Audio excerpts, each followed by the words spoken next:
Right. Morning, everybody. Does everybody have their coffee? Thank you for joining us this morning. We're delighted to have you, and this is going to be an interesting conversation and very timely. First thing to let everybody know is you are being recorded. So just remember that, and this will be edited. I think the beginning will be edited out and will be posted on our website as soon as we can get it there. Second thing I want to do is just remind folks what the Democratic Women's Club is. Created more than 50 years ago, basically to give women a chance to participate in the party, Democratic Party. And we're an independent chartered club of the California Democratic Party. And we have everyone, as you can see that Mike Rodkin is a member, can join and participate in this club. And now we're going to have a couple of actions from the membership. If those of you who are members of the club will help us with this vote, and if you're not a member, please don't vote. The first issue we have before the membership is a vote to about Congressman Anna Eshoo. The board recommends that we endorse her for her race, and we're looking for a vote of the membership who would join us in that. If I could clarify, we've already endorsed her, and this is now a question of donating money following that endorsement. Okay, I thought that was a conversation earlier. All right, so let's talk about giving her a contribution of $250. All members in favor of— But we should have a motion first. I'll move that we send her $250. I'm going home. Sorry, I move we said that we give Anna Eshoo $250 in support of her campaign. Thank you. Need a second from somebody. Anybody? Looks like Karen Darling has seconded. Karen Darling. Okay, now can we do the vote? Yes. Okay, all those in favor, hand up, please. Anyone opposed? Wait, hold them up, or we have to count this? We'll just, yes, I'll do a quick count. Okay. I'll tell you, I haven't finished my first cup of coffee yet. That's my only excuse. And some people are not showing their video, so we can't. But as far as, go ahead, I've got the count now and ask for the no's. Okay. Anyone opposed to $250 contribution to Anna Eshoo? I see no opposition, so Okay. it carries. Thank you. The next bit of business is there's a candidate running for city council in a special election, and I'm going to do my best on this name. It's Vanessa Quiroz Carter, and the election's in early December, and the board has recommended an endorsement of Vanessa for city council in Watsonville. And $100 contribution to her campaign. We're going to combine those. Okay. Yes, in one vote. All right. Then I so move, and I so move. Yes, I was asking for that next. Anybody move that? Mike's got it. Second. Sarah Smith has her hand up. Okay. All those in favor? Mike must be counting. I am. Okay. All those opposed? Two action items done. Awesome. All right. Next, I just want to mention, I'll mention it again. Our next forum is going to be on November 20th, and it's going to be Build Back Better Infrastructure. We're going to look at the bill that's going through DC now, and we're also going to talk about the prospect for the midterm elections. Congressman Panetta has agreed to participate in that, and we have an invitation out to Congresswoman Eshoo. So put that on your calendars for November 20th, and there'll be more information coming. Okay, today's forum, we're looking at redistricting, which is critically important because every 10 years following the census, the jurisdictions around the US are redistricted to roughly equalize the number of voters represented by various public officials. And as you probably know, it's a heated political issue this year because of Republican legislative plans in over 20 states to manipulate or gerrymander district lines for partisan purposes rather than the new lines being drawn consistent with preserving communities of common interest, which we just heard about, Joe. In California, our population count has decreased in the last census. We're going to lose one congressional seat, and that means we're going to lose one electoral vote. And our state representative district lines are also on the table. Today's talk is about looking much closer to home, discussing the county redistricting based on population, and the possibility of the city of Santa Cruz moving to district elections in response to a lawsuit over Latinx voting rights. We have a large panel of experts, and we're going to look forward to their presentations and discussion at the end of the forum. First, we're going to look at the countywide redistricting with County Clerk Tricia Weber. Second, we're going to look at the potential of the city of Santa Cruz moving from at-large to district elections for City Council with Catherine Bronson and Tony Condotti. And finally, we're going to have the Sandra Brown and former Mayor Terrazas talk to us about the pros and cons of district elections in the city of Santa Cruz.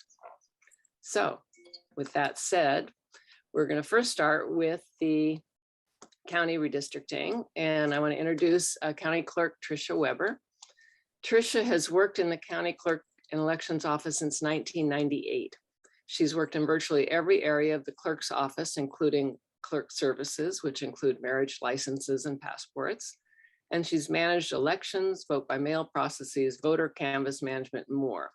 She served as the assistant county clerk starting in 2013 until her appointment as county clerk and registrar of voters in December of 2020. She has a degree in international business from CSU Fresno and a teaching credential from Chapman University. And she has taught kindergarten and special education as well. So Tricia, thank you for joining us today. And for those who are listening, we're going to have a Q&A at the end. So keep that open. And I don't know if we're doing chat, Mike. Are we got a chat going or? I believe it's open if people like to share. We're not using it for any organized purpose, but people can certainly check the chat, and anything anybody puts in there will go to everyone that's on this call. Okay, thank you. Tricia, thank you very much for being here. Great, thank you, Laura Lee. And thank you very much for having me this morning. Just a word of caution. I will try to stay on all the way through to the end for the question and answer period, but it is our first day of in-person voting for the City of Santa Cruz election. And so my staff knows that unless Oops, you're breaking up there. there's a fire, they can't open and come in and let me know. Okay. All right. So I was asked to talk about the county redistricting and just redistricting in general. What? Tricia, you're breaking up, and I'm wondering if there's a reason that your signals. It sounds fine to me. Okay, then I'll be quiet. It must be my line. Go ahead. Sorry.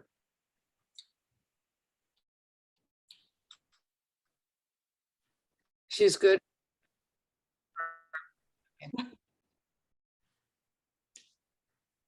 Maybe the great beyond doesn't. There is a decennial redistricting in order to equalize the population in the districts, and it goes through all districts that have representation go through this redistricting process, all the way from, as we heard, the congressional districts through the state districts down to even sanitation districts and the like, and everything in between. And everybody has different deadlines on when their redistricting has to be turned in. Those new lines come to our office where we do a process known as re-precincting. And that's when we reset all of the new lines, create the new precincts in order to ensure that all voters are voting for the exact things that they are to be voting for. So the county redistricting for the supervisorial lines needs to be completed by December the 15th. And that's the date that it was changed to with the delay of the census data coming out. The census data came out in August, and it started this very compressed time frame. The county was required to hold 4 public workshops to take in public input, where there was discussion on communities of interest and other activities and ideas. They were able to take in lines, maps drawn by other people, and I guess I should define who they were. They are the redistricting commission for the county.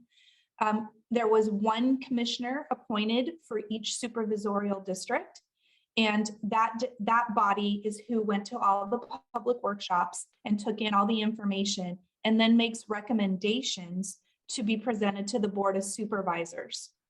The Board of Supervisors will then take those recommendations and go through a series of public hearings, and then they will adopt the final lines. Now, Santa Cruz's population actually did not vary much. And you can, I have it on the website, but there's a website for Redistricting 2021 Santa Cruz County. And on that, they have the criteria on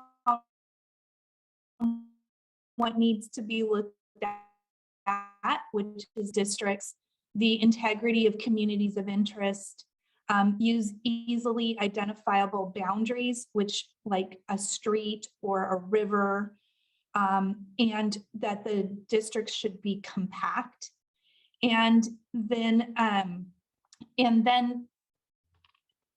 the lines are created in order to try to do that and keep things within a good standard of deviation, within 5%. Well, all of our population change in the with our current lines were under 5%. So there's not a whole lot of movement that has to be done in order to equalize the population across our supervisorial districts.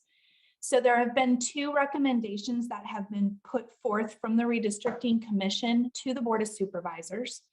And they involve the harbor area, moving the harbor from District 3 to District 1.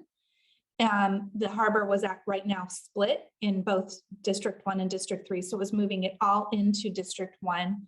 And down in the Watsonville area, the Apple Hill area, moving from District 2 to District 4. Otherwise, there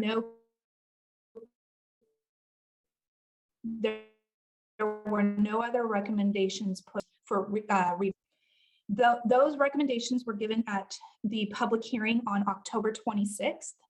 There will be another public hearing on November 9th and the final one on November the 16th. And people can go ahead and look at those maps on that redistricting website, and I can give you the link for that. I'll put it in the chat. And they can call in or attend those public hearings and give their input. They also can write in.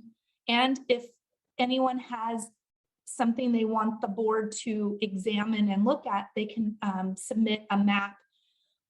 It can go through the mapping program, which is on the website, or it can be drawn and sent in or dropped off at the county, and then the board will look at that as well. That's pretty much it in a nutshell. Thank you. That's a lot of information, and we still have time then to participate for a little bit. Yes. Great. Thank you, Tricia. Mm-hmm. Okay, second, we're going to move to a slightly different topic. We're going to look at the potential of the city of Santa Cruz moving from at-large to district elections for the city council. And our first speaker on this, we have 2 speakers, will be Cassie Bronson, Assistant City Attorney for the city of Santa Cruz. And Cassie has over a decade of experience in advising and representing public entities and private clients in all facets of municipal law and civil litigation, employment law, and public law matters, with a focus on municipal and civil rights liability issues. She joined Atkinson, I'm not going to say this correct, Barrisoni and Condati as an associate in 2014 and became a shareholder in the firm in 2021. She is a graduate of UC Hastings School of Law and UC Santa Barbara. Cassie, thank you for joining us this morning. Well, thank you. I didn't realize I was going to get an introduction, so that's fun. And my understanding is Tony's here too, and that we were sort of going to tag team the issue of district elections with the city. So maybe there's Tony. We all know Tony. He doesn't need an introduction. Tony as well. No, hold on a second. Introduce him as well. All right. So Tony is the managing partner. Help me with the first word. Atchison. Atchison. And Barrisoni at. The law firm has served as city attorneys for the city of Santa Cruz since 1963. And Tony was appointed as city attorney in 2015, and he has over 30 years of experience in all facets of local government law, including the Brown Act, conflict of interest laws, CEQA, land use, real property and eminent domain law, also labor and appeals. Okay, there's a quiz question afterwards on all of those. Mr. Condati moved to Santa Cruz and joined in 1993 after 3 years of practice in Southern California, where he served as assistant city attorney for the cities of Mission Viejo and Dana Point. Mr. Condati graduated magna cum laude from the University of Colorado in 1987 and UCLA Law School. Thank you for joining us, Tony. Let you guys figure out how you want to tag team this issue. Thank you. I'm happy to be here.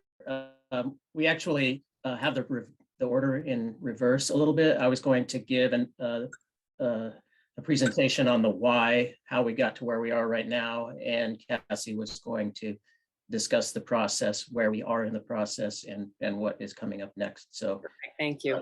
With your permission, I will lead things off.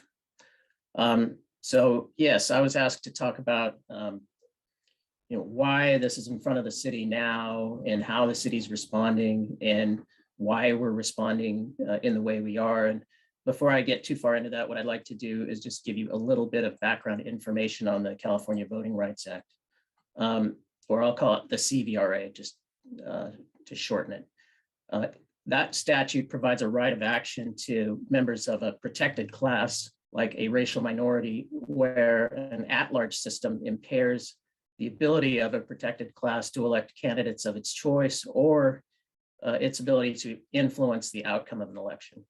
To establish a violation of the CVRA, a plaintiff must be able to demonstrate that racially polarized voting occurs in elections for members of the governing body of the agency or in elections incorporating other electoral choices by the voters, such as initiatives or referenda. Racially polarized voting means voting in which there's a difference in the choices of candidates or other electoral choices that are preferred by voters in a protected class and the choices of the voters in the rest of the electorate. And while the CVRA is modeled after the Federal Voting Rights Act of 1965, the CVRA lowers the threshold required to establish a voting rights violation.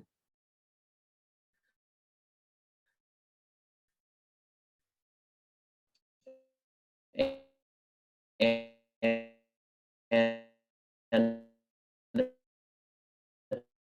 an amendment to the CVR under the threat of or under actual CVR on the part of the voters or elected officials to discriminate against a protected class is not required. And for this reason, CVR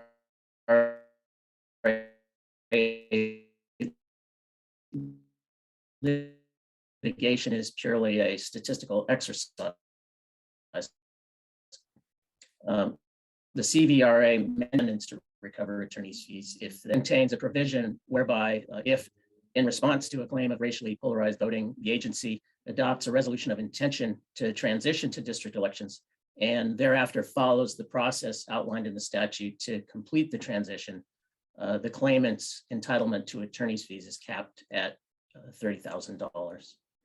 So back in 2019, in July, the city received a demand letter from a Santa Barbara attorney on behalf of a Travis Roderick, alleging that the city's at-large election system violates the California Voting Rights Act and demanding that we begin the transition to district elections.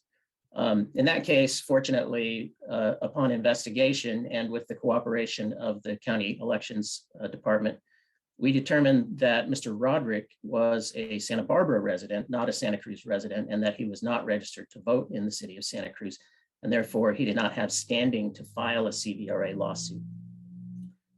But then more recently, on February 13th of 2020, the city received a demand letter from a different Santa Barbara attorney, which again alleged that the city's at-large system violates the CVRA on behalf of his client, a person named Gabriella Joseph. who, upon investigation, we determined is in fact a registered voter in the city of Santa Cruz. So in the spring of 2020, the city entered into a settlement agreement with Ms. Joseph, pursuant to which in May of 2020, the city council adopted a resolution of intention to transition to district elections before the November 2022 city council election. We chose November 2022 instead of the 2020 election because had we transitioned to district elections in 2020, we would now be going through the process of redistricting when the 2020 census was issued. So now we'll talk about the why. And I generally try to shy away from speculating about why individual council members vote in favor of or against a particular course of action. But in this instance, I think it's clear that the decision was motivated in major part on the dismal track record of cities that have attempted to fight CVRA lawsuits. And since the World Series is currently underway, to use a baseball analogy, the batting average of agencies that have attempted to fight these lawsuits is 0. And there's one exception of sorts that I will discuss. But since 2016, hundreds of cities and counties and special districts have transitioned to district elections upon a receipt of these demand letters from prospective plaintiffs. And those that have chosen to fight a CVRA claim have all lost in trial court or on appeal and have paid millions in attorney's fees. For example, the city of Highland paid over $1 million to settle its claim. City of Modesto, which aggressively defended the case, paid $3 million to plaintiffs' attorneys and $1.7 million for its own legal fees. The city of Palmdale paid over $4.7 million. Santa Barbara paid $600,000 and then transitioned to district elections. Whittier paid $1 million. The city of Santa Clara lost at trial and on appeal and ended up paying over $5 million for plaintiffs' attorneys and its own legal fees. Sued in 2016 by the Pico Neighborhood Association, which alleged that Santa Monica's at-large system dilutes Latinx voting power in violation of the CVRA. Santa Monica raised a slew of arguments that have been repeated in public comments opposing the city of Santa Cruz's transition to district elections. And I can go through some of those later if people are interested, but I'll just go to the fact that Santa Monica hired outside very competent, very expensive attorneys and presented these arguments to the trial court and lost. Santa Monica is an outlier because its case was reversed by the Second District Court of Appeal on appeal in July of 2020, but the Supreme Court subsequently accepted the case for review. And while the Supreme Court's decision hasn't been issued, the fact that they accepted it for review is not a great sign in that the court only accepts about 5% of review petitions. And that's usually where there's a split of authority in the district courts. And when the Supreme Court accepted the Santa Monica authority based on the 6th District's decision in the Santa Clara case, but there wasn't at the time that the Supreme Court accepted review. So that's not necessarily an indication that the Supreme Court intends to reverse the case, but it's not a great sign. We've looked at the docket and there have been dozens of amicus briefs filed in support of the plaintiffs and a significant number also filed in support of the city. So it's a very high stakes case, and the outcome will be, we'll set a precedent that will likely determine how these cases go forward in the future. But unless Santa Monica prevails on appeal, it will have to pay plaintiffs' attorneys' fees, which we are told are in excess of $20 million. And we don't know specifically how much Santa Monica has spent on its own attorneys, but the estimates are between $4 and $8 million. So the bottom line is fighting a CVRA case is an expensive and risky proposition in which the downside is millions of dollars in legal fees, coupled with the prospect of the court and the plaintiffs weighing in on the actual drawing of district boundaries rather than having that decision be made within the city. So that's the wherefore, and now Cassie will go over some of the process issues. All right, yeah, so that's the why, and that was a good explanation. In terms of process, we've already, the city has already had 2 public hearings so far. They were on August 31st and September. A company, National Demographics Corporation, to draft maps that would comply with all legal requirements. And, you know, all the things that Tricia talked about earlier with respect to county redistricting, you know, also apply to the city districting in terms of, you know, geographic contiguity and those types of legal requirements. And so our, you know, consultant is, you know, has done districting and redistricting for, you know, hundreds of municipalities and agencies, and is quite experienced in all the legal requirements. And they actually did the Santa Cruz City Schools redistricting as well, and that process seemed to go pretty well. So right now they have only recently received the census data that would be needed to start on draft district maps. So that data was a bit delayed, but they've got it now, I believe. And draft maps should be published on or around December 31st, 2021. And those will all be made available online.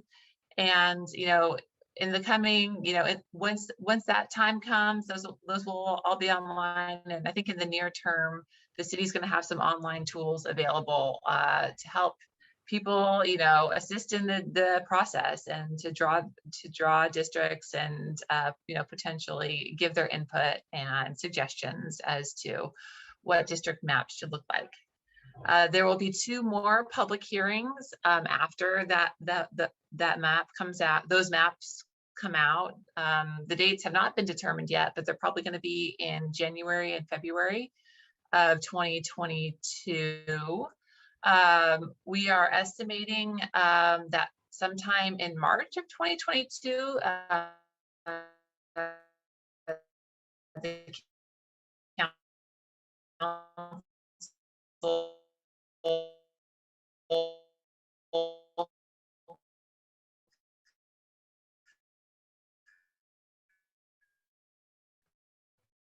would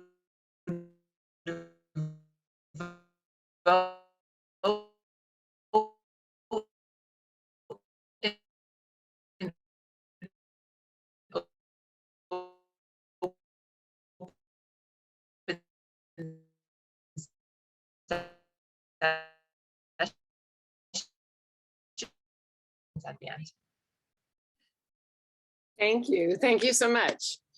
Now we're going to move to the pros and cons, and we've got former Mayor David Terrazas and Council Member Sandy Brown, who are going to do those. And I hope you will give us images. So where are you? I think if I speak, maybe I move up in your screen. So There you are, Sandy's here. Sandy. Got you. And I am David. here. Yes. Got it. Thank you Okay. for having us this morning. I picked David. Okay. Okay. That's okay. I want to be able to riff a little on So what you let say. me give you a little bit of a Thank you. bio introduction first, okay?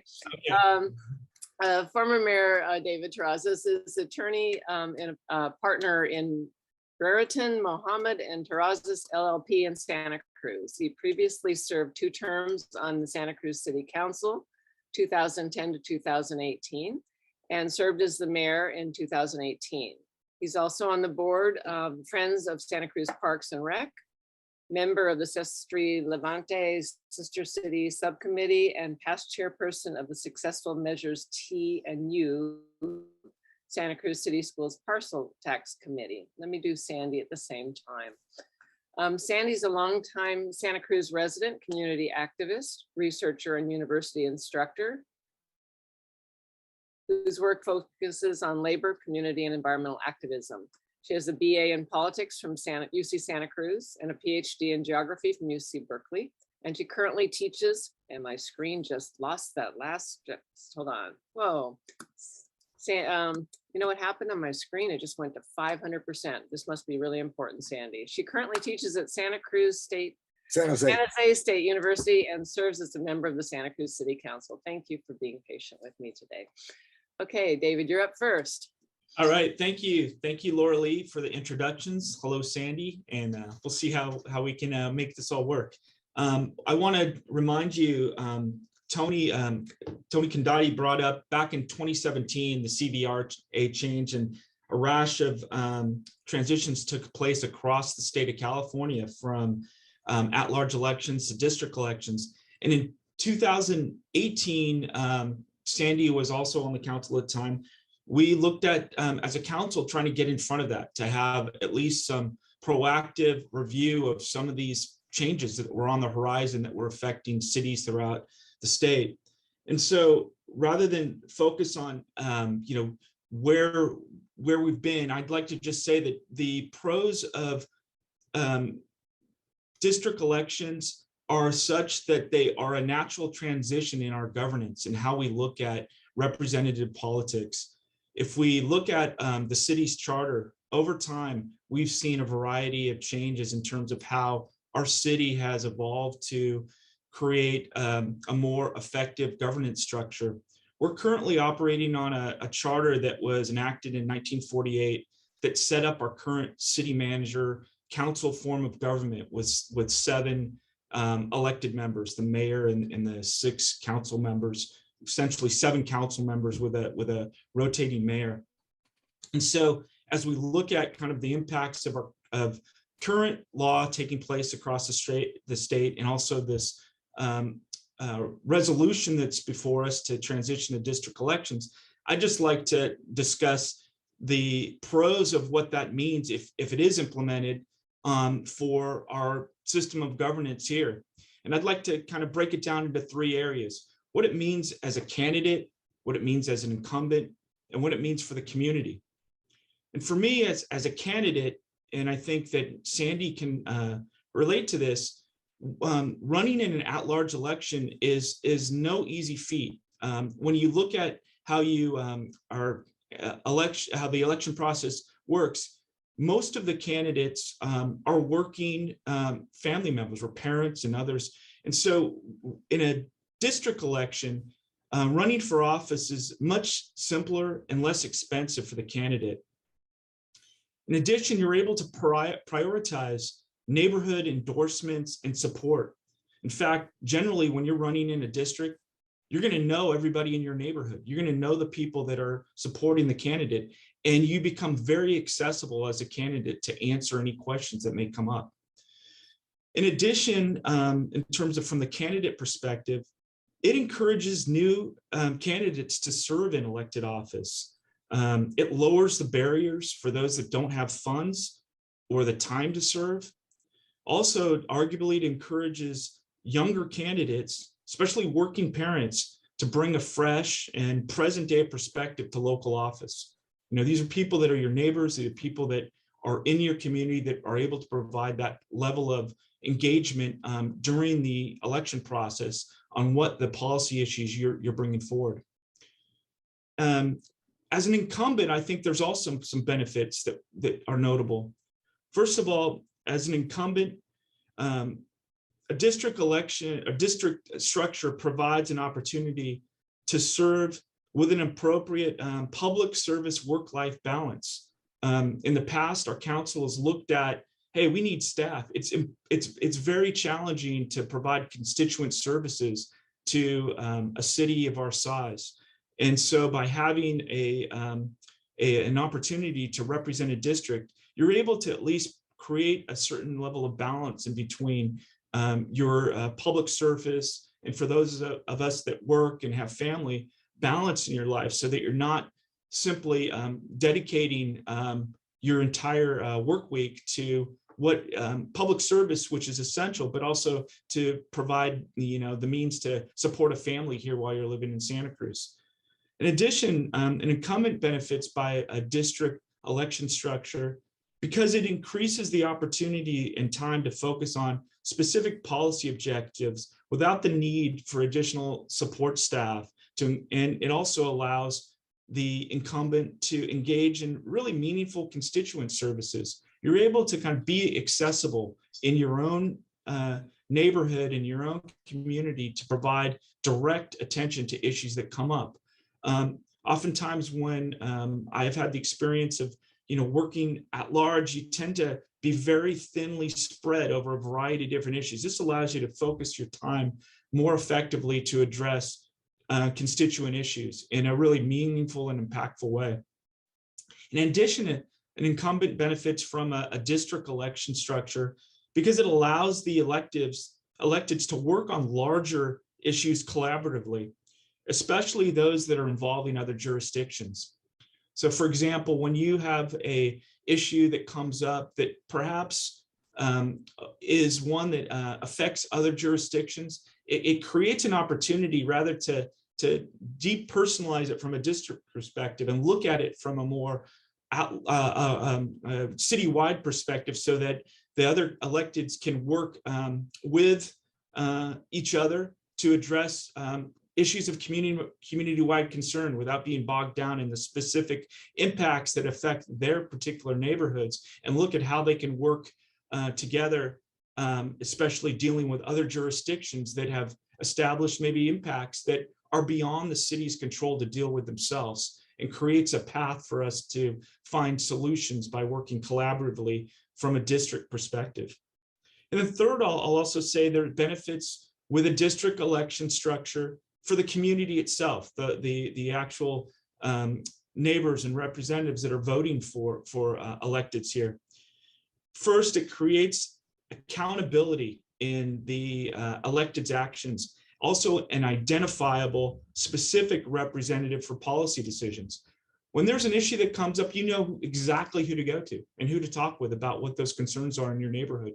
And you have an advocate that's on the council that's representing your viewpoints from the area where you live and from your district. So that's, for me, it's an important positive attribute of a district election. And a second is that it increases the diversity of policy issues and personal perspectives that you bring to the council. For example, if you have a council that's structured where you have 5 of the members that are in one part of the city, those issues become skewed. You get more focused on what's happening in that part of the city rather than having the diversity, the geographic diversity of issues that are happening in the city. For example, we've seen that there's been issues regarding fire dangers that have affected, let's say, the Upper West Side and parts of the Midtown area. Having council members that have those issues perhaps brings those issues to the forefront sooner, and they're not diluted by maybe other issues that are happening that are in other parts of the city when you have a disproportionate number of council members that are from a specific geographic area. So, in an at-large, if all council members are from a particular part of the cities, as I said, the issues become skewed. And when you bring in new candidates, they bring in new perspectives, both geographically and individually. So for me, that's a really important attribute of district election structures. And then I'll also just end on, from a community perspective, another benefit of a district structured election format is that you are getting better representational government. You have strong constituency representation. It also is going to encourage the constituent services so that you are able to work directly with a more refined body of the community. So you're able to deal directly with a particular district and be available. And then also, as I mentioned, it increases geographic representation. For example, if we were to have a 6 districts in the city, that's roughly equal to the population of the city of Capitola or Scotts Valley, the entire at large. And that's not a small number. And again, people don't realize that our council, this is a you know, public service opportunity here. And most of the people that do this strictly for that. And so there needs to be an opportunity for us to not only do our job well, but also provide the tools to be successful by making it commensurate with the size of the city and kind of the resources that made it available to them as elected at this time. So that's just generally some background on the pros, and if we were to have Sandy provide some, we're happy to kind of engage. I know Sandy, and we can engage on any other issues that come up afterwards. Thank you, David. That was great. Sandy. Thanks. Thank you. Yes, I'm looking forward to that, David. So I'm going to start out by saying, first, thank you for inviting me to be here and for all of the work you do to promote democratic discourse and decision making and representation of our community. It's wonderful to be here. So I'm going to start out by saying I don't know if district elections will have an overall positive impact in our community in terms of representation. I don't know. And so I'm not going to be speaking explicitly in opposition to district elections per se. I'm going to talk a little bit about my concerns about the manner in which this issue came to the city. And I'm gonna, and David, a little bit later when I am moving into the end of my my comments, I'll just say it now, a mea culpa really to David, who was really prescient on the need for the city to get out in front of this. And, we kind of lost track of that. So, and if we had continued in that vein, I think we'd maybe be in a different place right now. So I'll just put that out there first. So as has been noted, and it may be worth repeating, or it was kind of said in a different way, that since the passage of Assembly Bill 350 and the kind of barrage of these lawsuits that have been threatened under the California Voting Rights Act, the many have shifted, right? Hundreds and hundreds of jurisdictions. And because of the cost, right? So really the answer to the why, this is we are up against the potential for massive expense that the city cannot afford. So that's where we're at. We're stuck. But this cap that SB 350 placed on attorneys' fees, I think really was the catalyst for a few law firms with differing levels, I think, of integrity, I'll just say, going around the state and really, it set up this context for like a really extortionist approach, because now we have these attorneys finding plaintiffs and saying, here, give us $30,000 and move to district elections and we won't sue you, right? Simple, safe harbor.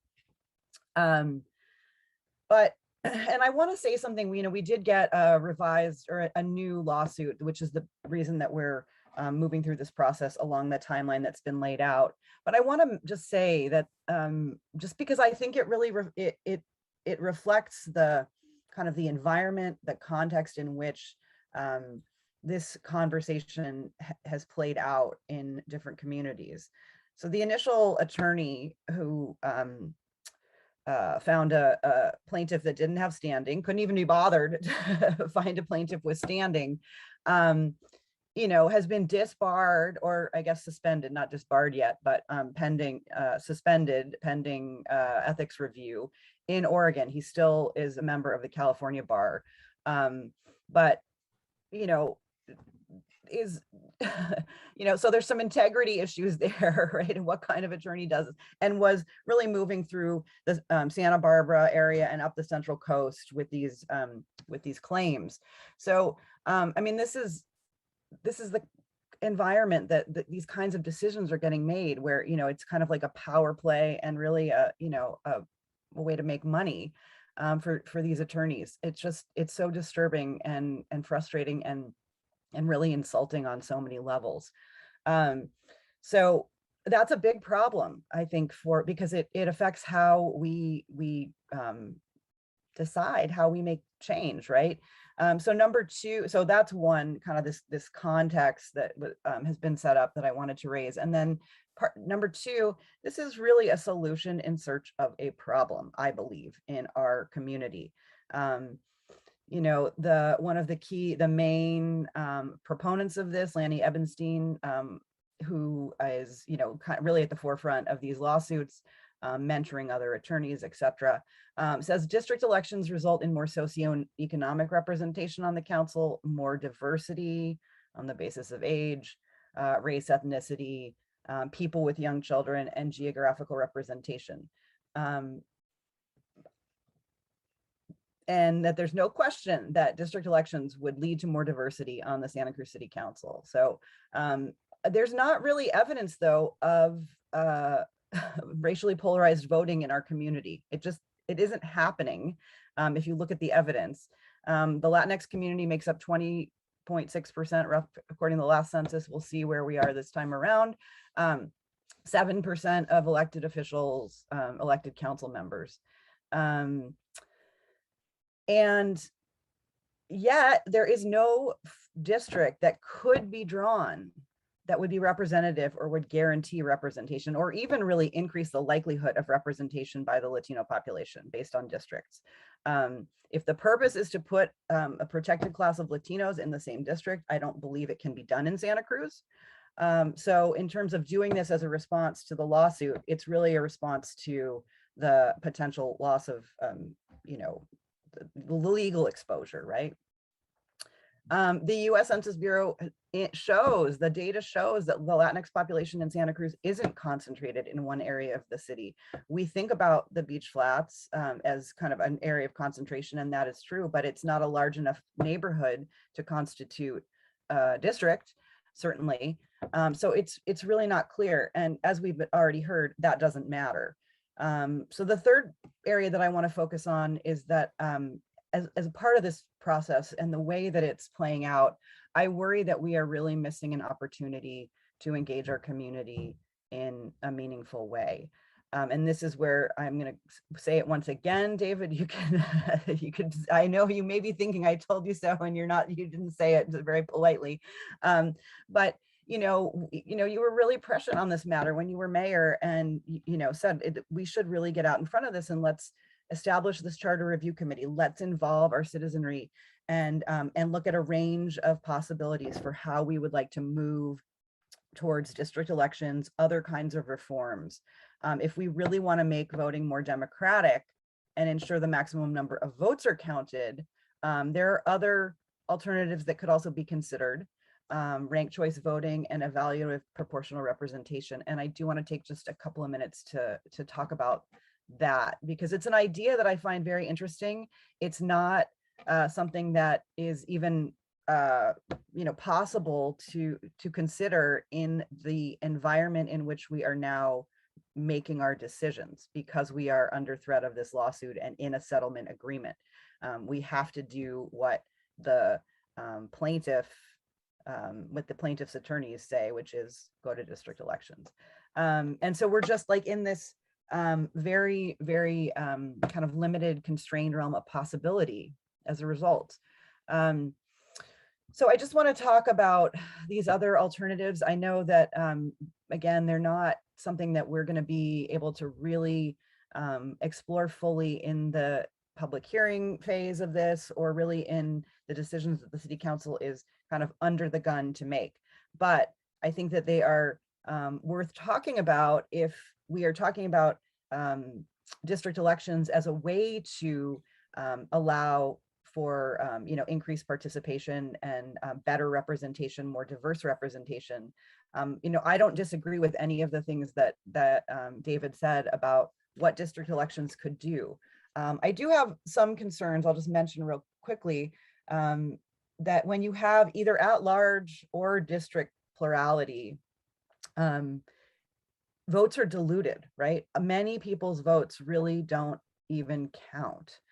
And when you have plurality in a district, you can end up with a representative who maybe representing a particular interest within that district, within the neighborhoods.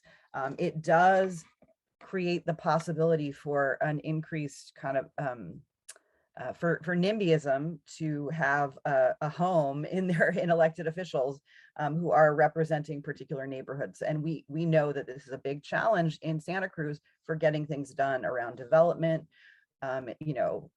housing development, economic development, parks, kind of all the neighborhood issues. We have a community that is very active, and to find, and that potentially puts elected representatives in a position of,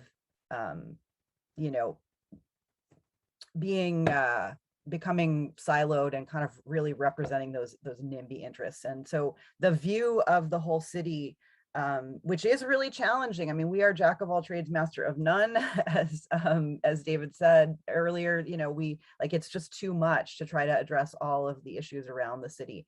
And I firmly believe that kind of neighborhood representation makes for, better functioning representation of districts, of community, and it also presents these other challenges.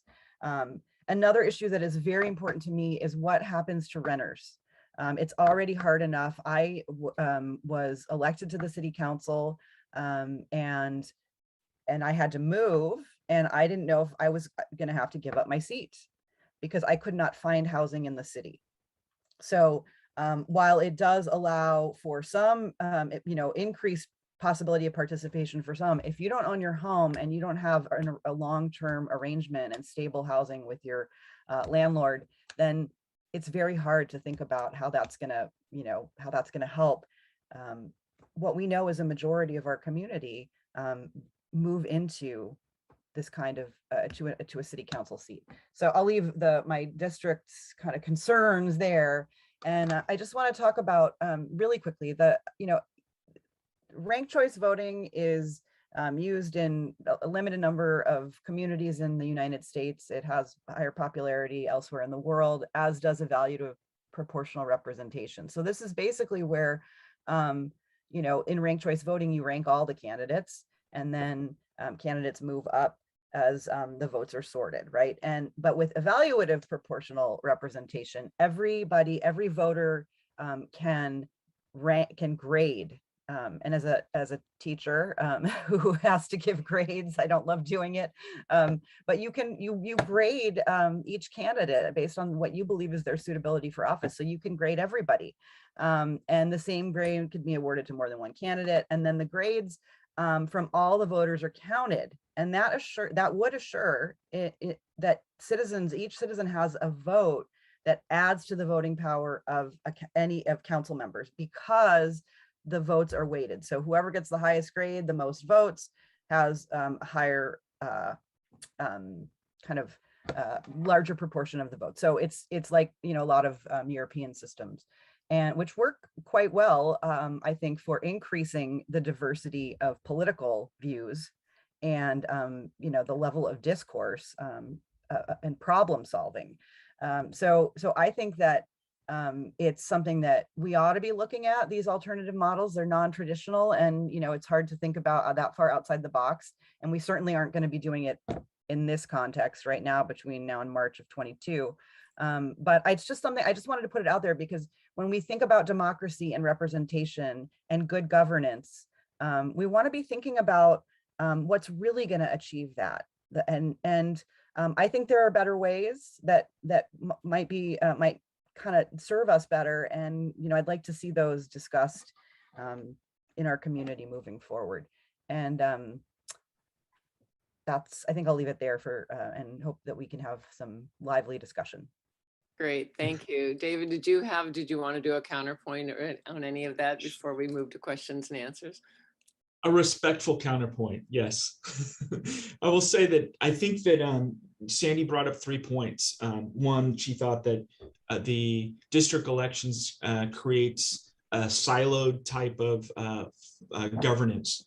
She also referenced that it creates impacts on income, especially she was concerned about renters. And then she also brought up the issue of proportional elections in regards to having more diverse viewpoints. So I'd like to take each of those in regards to our discussion about the pros and cons of district election.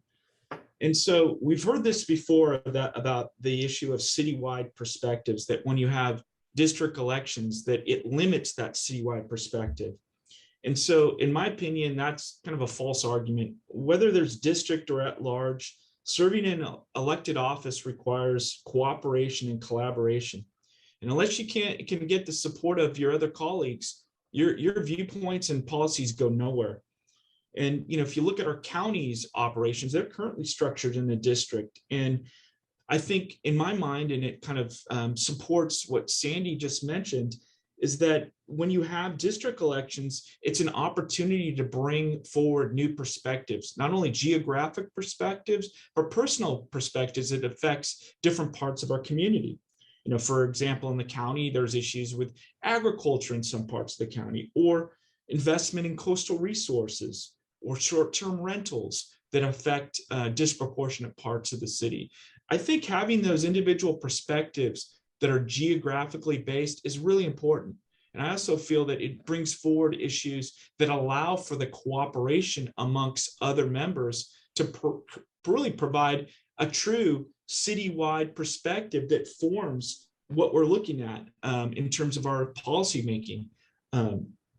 So in regards to the second point, and I'll couch it as income, when you say renter versus, the ability of someone to live here, I would argue that it's a struggle for just about anyone who lives here, whether you rent or work. This is not an easy place for families and parents to want to be here in Santa Cruz, working families. Obviously, if you have the resources, it's a wonderful place for everyone. But I mean, it makes it a little easier. The road to path is a little easier.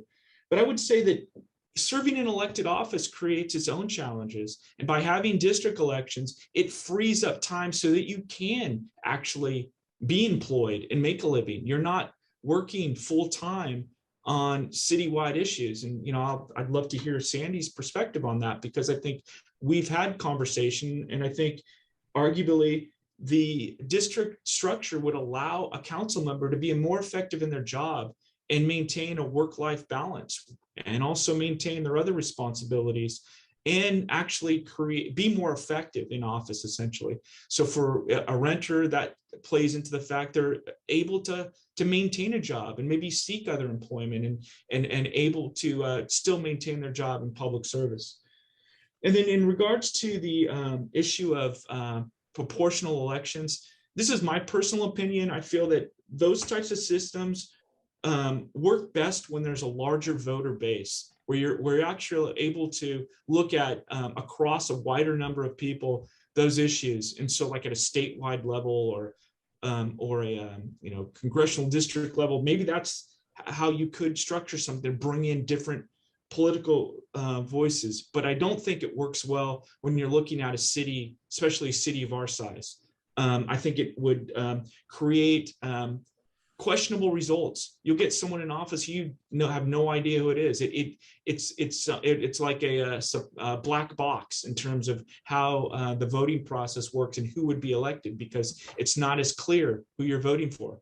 I would therefore support something along the lines where you have like the Board of Supervisors have, where you have a primary vote where you can see who those votes are, so you have a little bit more predictability in terms of, hey, these are the candidates you're getting behind. And it would encourage, as I mentioned earlier, more candidates to run for office initially, and it provides an opportunity for people to select the most qualified candidates, or the candidates they want to see representing them in office.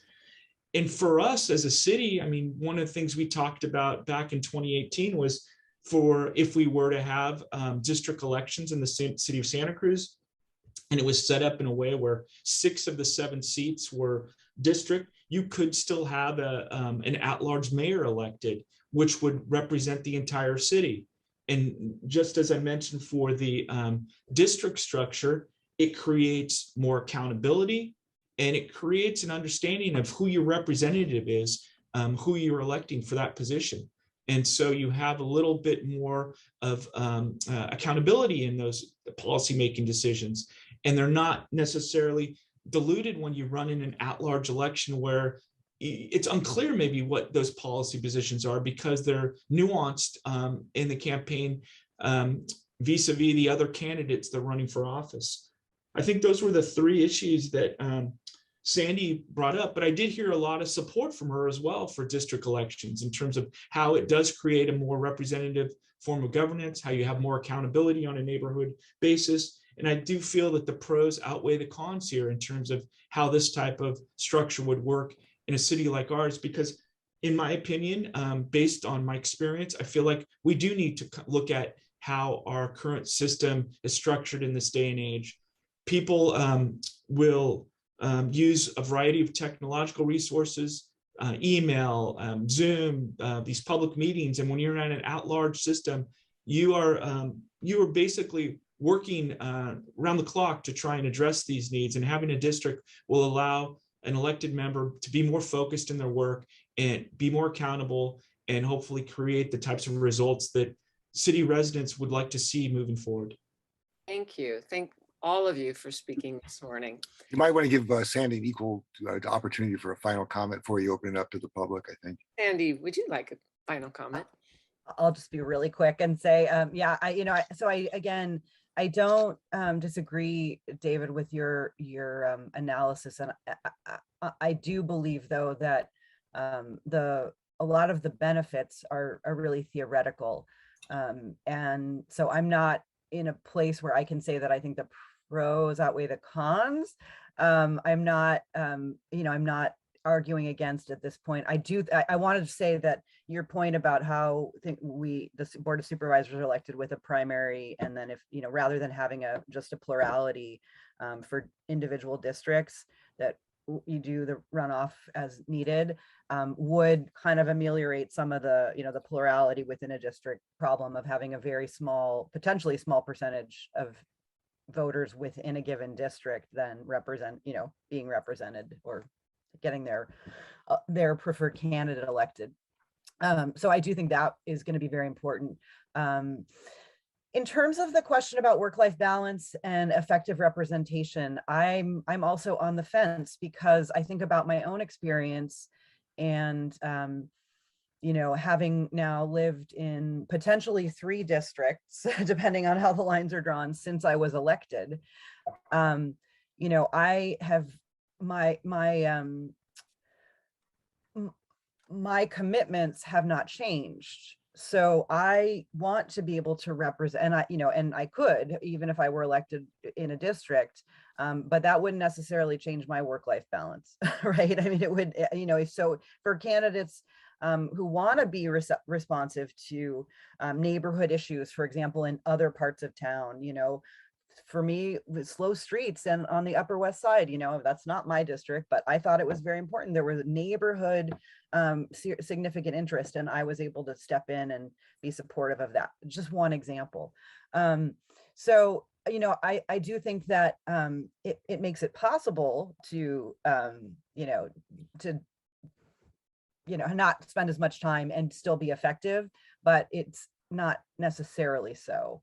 And I could go on, but I'll just leave it there. I'd love to hear questions and try to get some Q&A going. Thanks. Thank you very much. Mike's hands up right away. What's up, Mike? I have a question if you're calling on me. So my question is to Tony Condotti, or the Before you do, can wait, sure. Tony and Tricia sort of let us you again? Sure. There you go. All right. Go ahead, Mike. Thanks, guys. So this is my question, and it's a legal question, but also kind of a political issue about the courts, I guess.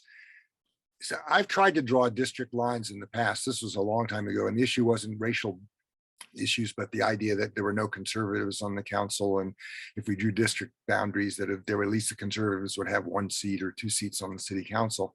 And then so I tried to draw lines to, like, well, can you make conservative districts in the city of Santa Cruz? And while I was at it, can you make racial, can you do something to enhance the diversity on the council in terms of race, and so forth? And frankly, and I'm not an expert in this area, but I couldn't, and this is back to Sandy's point, I couldn't find a prima facie case that, you know, that you can make districts that actually would empower a Latinx part of the community. Beach Flats is not only a small neighborhood, but it's got a very low registration rate because of undocumented folks and the fear of even those that are documented, that they'll out members of their family for whatever reason. So what I'm trying to understand legally in terms of like, why are these cases winning? Why is there a zero success rate for people challenging them? Given that, I mean, couldn't you go to court on I'm not an attorney, but on a summary judgment or somewhere early in the process to have a court say, they haven't got a cause here. They're suing us because we don't have racial diversity, and they're proposing a solution that won't give us racial diversity. In fact, ironically, I'd say racial diversity, we look at our council right now in that large system, we've got, I think, 4 people of color, maybe I got the number wrong, but something in that line. A mixed race or actual, you know, representing, identify as African, and 2 who identify as African American, and others multiracial. So, or 3, I don't know the exact numbers. So my question is sort of, can't we go to court and say, like, you know, hey, these guys are suing us because we don't have racial diversity, but what they're proposing is not going to give us less racial diversity. Students at the university who often have a big impact on the university will get us more Latinos elected than if their votes are not stuck in one district. They have the ability to get people of color, you know, across the city by the numbers that they throw into the election. So I guess it's a question to Tony or his colleague. Why are we losing these suits? Why don't we take the risk of challenging them? Again, I understand I don't want to throw millions of dollars away on a losing bet, but why is it a losing bet? I'm going to ask Cassie to weigh on this because she's worked more closely with the demographer. I mean, from my perspective, Santa Cruz is a unique community in many ways, but demographically, we're not that unique compared to a lot of other cities in California. And then I'll ask Cassie to weigh in here. Yeah, so I mean, all the arguments you've put forward are good, and they are the same arguments put forward by Santa Monica, really. And Santa Monica's Latino population is even smaller than Santa Cruz is, and they had made the same arguments. Oh, the Pico neighborhood is too small. It couldn't actually be a district. It wouldn't result in a majority minority district, and so I mean, they are where they are right now in the litigation, and also they had even more Latino representation both on their council and within other, you know, commission positions and that sort of a thing. So there's a good argument to be made that they have an even stronger case in the city of Santa Cruz, at least just based on pure demographics. What do the courts say? Why are the courts? What's the argument of the court for why those arguments are not valid or don't carry much weight? Well, the courts are pointing to a lot of the things that David talked about. And it's some of the points you made. It's not just about getting people of color on the council, right? It's about getting a representative. It's about giving more voting power to minorities, and those are slightly different things, right? So, for example, you know, if we did go through with a lawsuit, the argument is going to be that, hey, if we went to districts, while the Beach Flats might not be big enough to be its own district by itself, it could be joined with another, you know, nearby neighborhood. And, you know, we might be at about 50% Latino population. And by the way, they're looking at the population, not necessarily the registered voters, right? So there's a lot of ways that impacts. So like what David's talking about, like, well, okay, if we are at, you know, 50% Latino population, then maybe maybe more people will actually run, right? Because it's a smaller district and it's not so intimidating. It doesn't cost actually so much money to get a candidate off the ground, you know, and maybe, you know, so these are the sorts of arguments that are made. And basically what the court said, you know, there's no clear decision right now in the Santa Monica case, right? So the appeals court voted with you, right? So they lost in the trial. Santa Monica lost in trial court, and then the appeals court agreed with you, Mike. But then the Supreme Court said, no, we're not so sure about that. And we're just all waiting on the Supreme Court to say, what does it mean to violate the California Voting Rights Act? What does it mean to have, minority voter dilution in these types of circumstances? And so I think we're going to learn more about that. And it's really interesting for people who have legal backgrounds or are just interested in these types of things. You can read all of the briefs and the amicus briefs on this case, and there's tons of them that talk about both legal reasons and policy reasons as to both sides of the case. So I can post links to that in the chat box as well for more reading. But Please do, that would be helpful. yeah, so there's I'll post that right now. So that's the best answer I can give. Maybe Tony can add to that. I would just add that I'm not aware of any CVRA case that has been litigated that has been resolved on summary judgment. I think most cases have settled after a period of time, and those that have gone to trial, those that haven't have gone to trial. So it would be very challenging, to say the least, to prevail on a motion for summary adjudication, just given the status of the case law that has been litigated thus far. Thank you, Tony. Sandy had a comment. If I could just say one thing about this, absolutely, that's what the record shows, right? And the reality is that it doesn't matter if rational. It's not a rational response. The CVRA has become a blunt instrument for dealing with a problem that may or may not exist. And you don't have to even prove it exists under the CVRA, the way it's been interpreted by the courts thus far. So you don't even have to prove it, you just have to make the charge. And, the evidence shows you're not going to win, no matter how much evidence you have. So far, that is the question that some of us at least are hoping the Supreme Court will consider, the actual evidence of, is it happening, and would this create, really not even, maybe Tony and Cassie, you could correct me if I'm wrong. I don't know if it actually, they're going to talk about whether or not it's an actual remedy, but certainly that you have to prove that the way things are, the at-large system is, diluting minority vote. Well, yes, that's right. We hope that the Supreme Court gives some clarity that would guide the process going forward. The standard currently is not, by default, you have to switch to district elections. There has to be an evidentiary basis to allege that there's racially polarized voting. But the burden of proof in that regard has been set fairly low by the legislature in amending the CVRA. I might also add that even the Supreme Court decision is not going to be the final answer on this question. The court could issue a nuanced decision that leaves everybody's head scratching as to how to interpret the CVRA going forward. Or if it goes against the plaintiffs in the Santa Monica case, given the legislative support for the plaintiffs, there could be further amendments to the CVRA to nullify the decision.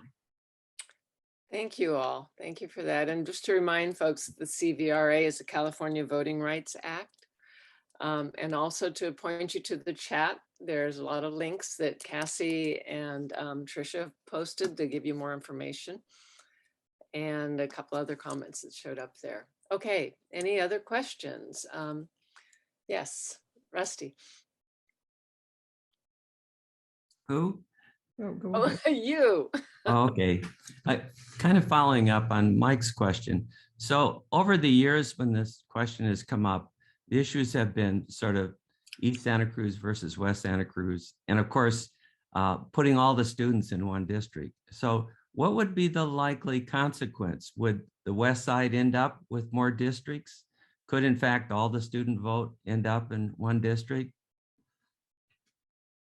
Well, that in and of itself wouldn't be a legal basis to establish a district under the CVRA because it speaks directly to racially polarized voting.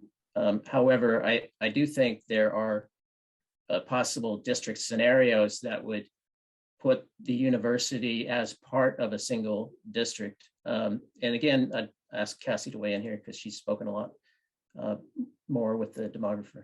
Yeah, I can jump in here. So the city, we have some updated stats on the city. I think the current population is, if I recall, about 62,000. And right now we are moving toward, well, what was going to be proposed is going to be a 7-district system. And so that means that there's going to be about 8,000 people per district.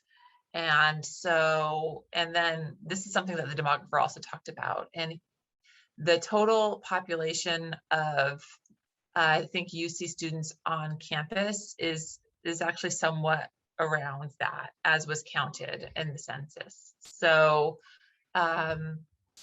it could be that, you know, that is sort of its own district, but I think it's also just too early to say, you know, what our demographer is going to come up with. And he's going to come up with a variety of different options for the council to consider as well. What about East versus West? I haven't thought about that enough to give you an intelligent response. I'm sorry.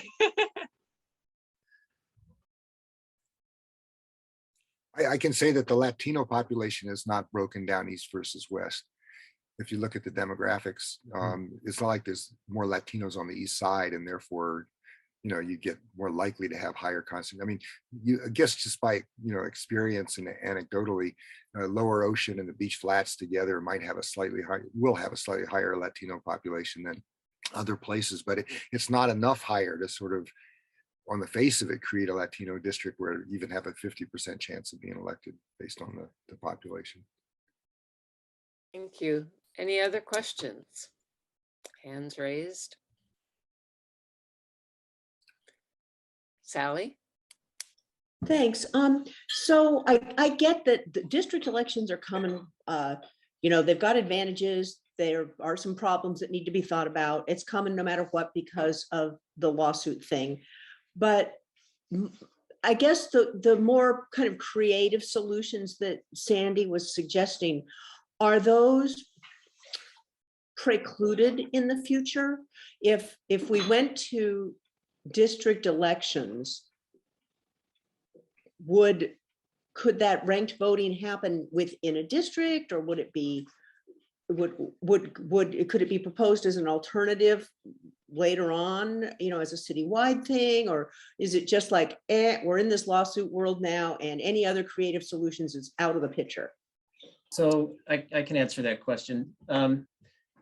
Things like ranked choice voting or 6 districts with an at-large mayor in primary elections, those kinds of decisions can be made, and they are options to consider.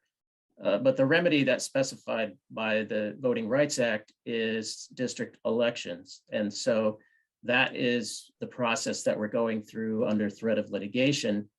And it's also worth bearing in mind that the city charter specifies that elections are at large. And for the city to consider one of those other options, it would be by a charter amendment. So it is a possibility. It's just not a possibility under the process that we're under today.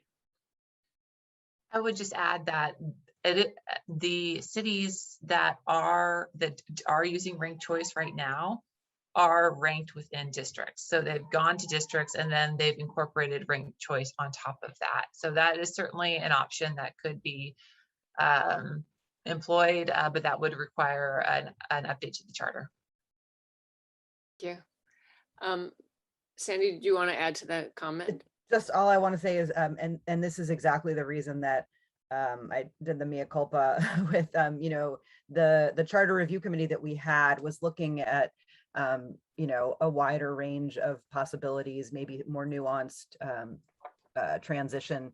And so we've kind of just cut off the possibility for that conversation because we're now under the gun with this lawsuit. So that was kind of why I thought, you know, backing off on it was a mistake in hindsight. Thank you. Linda Wilshusen has her hands up. Hi, Linda. Hi there, thank you. Understanding that given the lawsuit, we're pretty limited in our choices, and I'm not a resident of the city of Santa Cruz, but certainly interested in what's going on there. I have a question about the number of districts, and I don't know what the assumption is right now, or if fewer districts than, sounds like maybe fewer districts than 7 is under consideration, but I'm curious what people think about that and what the thinking is on the council right now. As in like 5 districts instead or something. So Well, our to take- charter, I'll just give some legal background and then you guys can debate the policy. So our charter provides for 7 council members. So right now we're looking at 7 districts. We could, so that's kind of the path that we're moving toward, you know, but if we wanted to do a charter amendment, there are other possibilities, such as, you know, having 6 districts and an at-large mayor. That is a choice that some cities have made. Or, I mean, or even potentially going down to a smaller council and having 5 districts and, you know, 5 council members. So, but that would all require a charter amendment. Any comments from David or Sandy, Tony on that? I mean, Linda had asked specifically what the current council feels about this. I'm not aware of what their perspective is, but I do think having maybe a 6-member or 6-district city that's roughly the size of Capitola, number of constituents that are there with an at-large elected, directly elected mayor is something to consider. And even at one point, we looked at whether or not having a 5-member council. You know, if you did that, maybe you look at current structure to increase maybe the resources that are available to the council and look at it more similarly to how the Board of Supervisors is, not necessarily to that level, but some level of resources that are allocated if you have that, so that you have a larger area and you're able to perform your duties with, you know, with the available resources to be successful. You're talking about pay and or aids or something. Exactly. Yeah, I think having some sort of looking at having support that's assigned. And we looked at that back in 2018 as part of the Charter Amendment Committee, looking at not only the workload of the councils, but also the governance structure. So, but I'm interested to hear what Sandy has to say. So, well, I don't really know. I mean, honestly, we've had many discussions, the council, about this, mostly in closed session, and a few now out, you know, at public meetings. And, you know, it's not clear to me where the council will land. I'm not even sure, you know, where I'm going to land. You know, I think that's, you know, as we begin to look at the maps and hear more from the demographer and have an opportunity to have those discussions in the light of day, we'll hopefully get a better understanding. And so I think folks who are interested in this issue should really engage and tell us what you think we ought to be doing. My sense is, in my read of the tea leaves, again, given the circumstances under which this has been brought to us, that, you know, we're kind of, the inclination seems to be towards the simple fix, which is just doing what the attorney, you know, just settling and going to district elections. It doesn't require a charter amendment and a vote of the people. It doesn't require any thinking outside the box. And I mean, that's not to say that, you know, we don't want to think outside the box, or the council wouldn't, but just under the circumstances to make sure to reduce our exposure. That's just seems to be the way things are going to go. I would like a more robust community conversation before we make that decision. But that's just seems to be where we're kind of headed by default, unfortunately. Mike brought up the issue of what resources means, and I'm just wondering if one of you would sort of give a sense of what a council member makes versus a supervisor, and sort of the time you put in. So it's not a full-time job, but it really seems to be. So can somebody give us a sense of the difference? Sure. Well, council members earn $18,000 a year-ish. Plus small, we get, I mean, it's a very generous health insurance that we get. And pension for those who end up vesting, Mike can tell you about that. Cynthia, maybe if you're still here. You have What to that be looks like, I haven't studied it. at least two terms to get anything. Oh, right. And then if you want anything that really matters, I stayed 26 years before I got something, and it's not that much, but it's something. So, right. And I don't know exactly what county supervisors earn, but it's like 140,000, something like that, plus 2 legislative aides who work directly for you. Do you have staff on the council? No. And is it almost a full-time job, part-time job, X hours a week? It depends on how seriously how much effort you want to put in there. There's some, we have wide latitude there, really. But for me, it is when it's on, it's a full-time job. But we meet every other week and we have time off. So, I'd say I probably spend, maybe 30 hours a week if you average it out. So thank you, because I think that was one of the important issues that's sort of behind all this. It might be nice to be talked about a little more directly at some point. It's a minimum half-time job, but many council members make it a full-time job. Yeah. Although as pointed out, if that's the only thing you do, you're living on $18,000. Thank you for that. Any other questions? I have one for Tricia if nobody else has them, but I'll wait for others. Mike, you get to go. So I wanted to ask Tricia, I'd heard rumors that the city of Santa Cruz had a little bit too much. You pointed out that our differences are not huge. We're not forced to do very much, but I'd heard rumors that there was a surplus of population in the city in the 3rd district, not just the city, in the 3rd district, and a somewhat lower number in the 5th district. So Ryan seats the 3rd district and Bruce McPherson's to the 5th.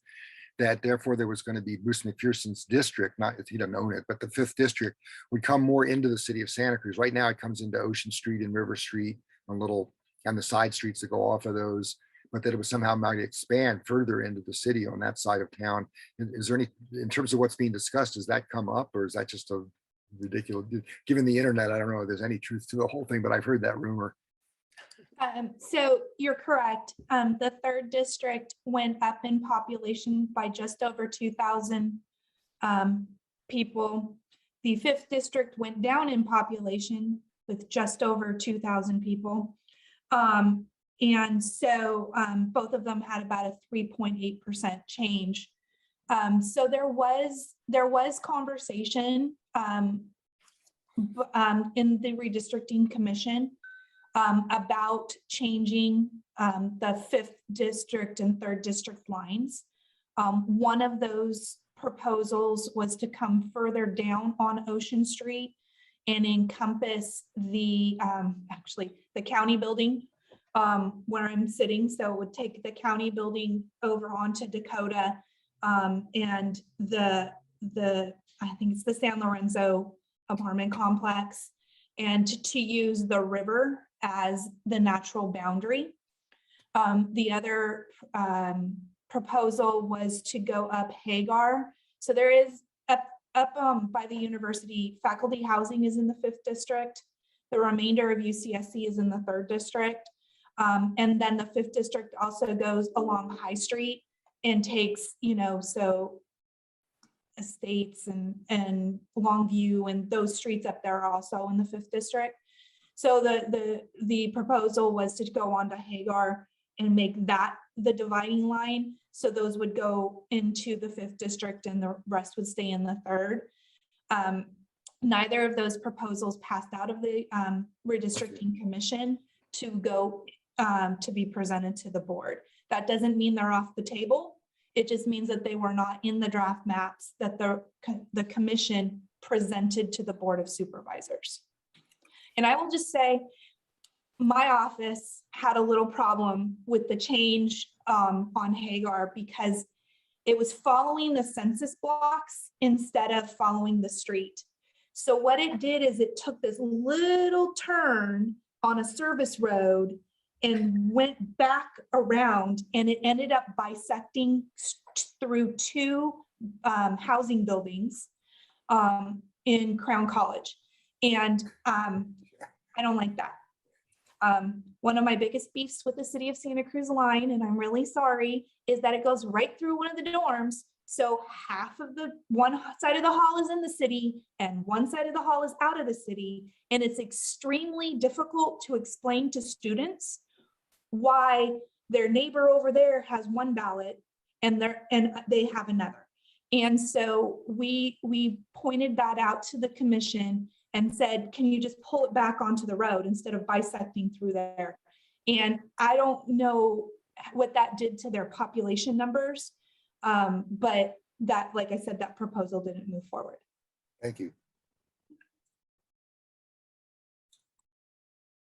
Rusty has his hand up. Mayor. Simple question. How many of the students on the campus vote in Santa Cruz and how many vote back in their home places? That's a great question. Right now, there's 467 active voters up at UCSC. Oh, 400 out of 8,000. Wow. Well, that's not a very big number at all. Well, a lot of, because there was not on campus housing, a lot of students on campus during the last year, a lot of students ended up reverting their registrations back to where they currently were at the time that the elections were going on. What was pre-COVID like? Much more, Oh, interesting. but around 1,000. But if you go back to the late 70s, early 80s, it was about 80% of the students in a couple of elections, 80% of the students registered in Santa Cruz who lived on campus, who were eligible to vote. You have to keep in mind that there's a lot of frosh live on campus and many of them are under 18 years old. So the question is what time of year and so forth. But there used to be there have been much more organizing in the past on campus to register students to vote here rather than elsewhere. And those registration numbers definitely do go up when we get closer to city elections, but it's a lot less now than it used to be. It's also worth pointing out, because sometimes people think, well, students totally run the city elections. For all throughout the 70s, 80s until the middle 90s, the student vote was about 12% of the voters in the city of Santa Cruz. Not half, not a third, 12.5, 14%, depending on the election. Thank you. Linda, did you have another question? Your hand's up over there. I had a question for Tricia, and it was about the issue of city representation by supervisorial district. And there were some requests, as I understand, that the smaller cities and possibly also the larger cities, although I know it's a little more challenging with Santa Cruz in particular, to have them be in the same district, in a single district rather than divided up. And apparently the board has had a understanding or a policy, the Board of Supervisors, to always have a city be shared by two districts. And I'm really wondering, number one, why that wasn't addressed more seriously, and whether there can be a more robust explanation of that in the summary of the redistricting effort. And number two, next time when we consider this, which I guess will be in 10 years, in a different context than we had to this time, whether or not that issue could be addressed. So I can only tell you what I know. I am actually not a part of redistricting. I am the end product of redistricting, of what they end up doing. And so I only sit in those commission meetings and up at those hearings to answer questions specifically related to what we need when we get it. Like, for example, when a line goes through a parcel and or the line goes through a building, what that means to us when we're attempting to try to register someone to vote, and the process that we have to go through to ensure they're getting the right ballot. So I can only tell you that it's my understanding that it was decided many years ago, prior to 10 years ago, when they moved Scotts Valley from one district to two, that the boards felt that, and I say plural because it was at the time, and it's been through several board changes, that it was more beneficial to an area like a city to have multiple people speak for them instead of just one. And it also gave more equal say across both the urban and the rural areas, that there was each district had both, so they would be able to see both sides of the street, so to speak. I know that it was brought up in several of the meetings. I don't know, or the public workshops and in the community of interest forums. I don't know why the commission didn't want to try to move the lines in order to do that, other than it was a massive change. And with this compressed time frame, they were a little concerned about having adequate time to discuss it and bring it out into the public to make such a massive change, especially when the numbers were so small that they were just going to tweak a little here and there. And I can say that at the last meeting, people were saying that most likely in the next 10 years, we're going to see a much larger change in our population, and that we would most likely have more time, because usually we get 4 months, 5 months, 6 months to do this redistricting process, there would be more time to look at making those more representative changes, and like putting cities back into one district, or making UCSC in multiple districts, or whatever those discussions are. Did anyone else want to make a comment on that? Seeing none. Any other questions before we close our session, Mike? I would just ask our speakers if they have maybe a very brief last comment they'd like to make. I appreciate they're all showing up at our conference this morning. I'll leave it to you to call them if they have things to say. Okay, why? I would just like to say thank you for your attention, and it was a privilege to be able to speak with you today, and maybe look forward to doing it again sometime in the future. Anyone else with closing comments? David, Sandy, Cassie, Tricia? Sure, I'll jump in and say again, thank you for having us this morning. It was a very interesting discussion. I appreciated also the perspective on even representation at the district level and what's happening there with the districts. You see, as a general county, some other counties look at expanding the number of seats on their boards to address those issues of representation. And what we're going on here in the city is, I think, is a natural transition to provide better representational government. Thank you. Sandy? I just wanted to say thank you for having me. It was a pleasure to engage in the dialogue. I've put the City of Santa Cruz district elections website up there. I encourage you all to check it out and participate in the upcoming meetings. And when those maps come out, hope to have more conversation about how we move forward. Thank you. Tricia, did you have any closing comments? I just wanted to mimic everyone else and say thank you very much for letting me be here and sharing your morning with me and letting me speak on this. And at the very beginning is when I put in the county's redistricting website and the 2 remaining public hearings that are currently scheduled. The county has a December 15th deadline.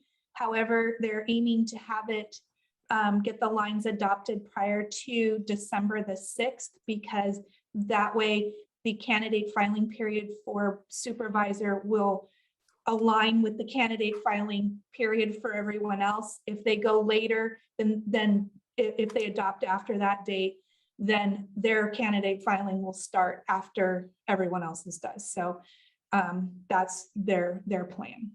Thank you. Cassie? Just thanks so much for having me. It's a pleasure to meet you all. And I actually really enjoyed Sandy and David's back and forth talking about more of the policy back and forth as to whether or not this would be good. And thank you guys so much. Thank you all, and thank Mike Rockton for putting this together. Thank you, Mike. We have another awesome program coming up on November 20th. And so we're going to look at the Build Back Better legislation and the midterm prospects, midterm election prospects, with Congresswoman Panetta confirmed and Anna Eshoo invited, and hope to really get her confirmed as well. Mike, did you have any closing comment to make? Just that I'll leave this on for about 5 minutes so people can take stuff off of the chat. There is definitely some useful stuff there. And I'll leave that open and then we'll close the call down. Thank everybody for their participation. And we do not take it for granted that that this is a civil space for people to have communication, given what goes on the internet. I want to appreciate everybody's participation this morning. Thank you all.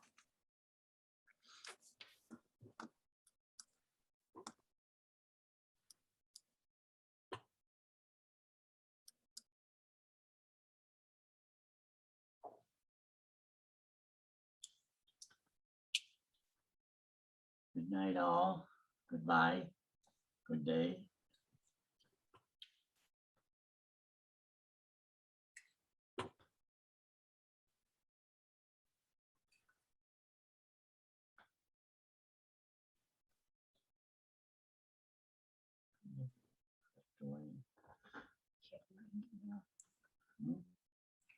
Check my email. Okay. I have my key.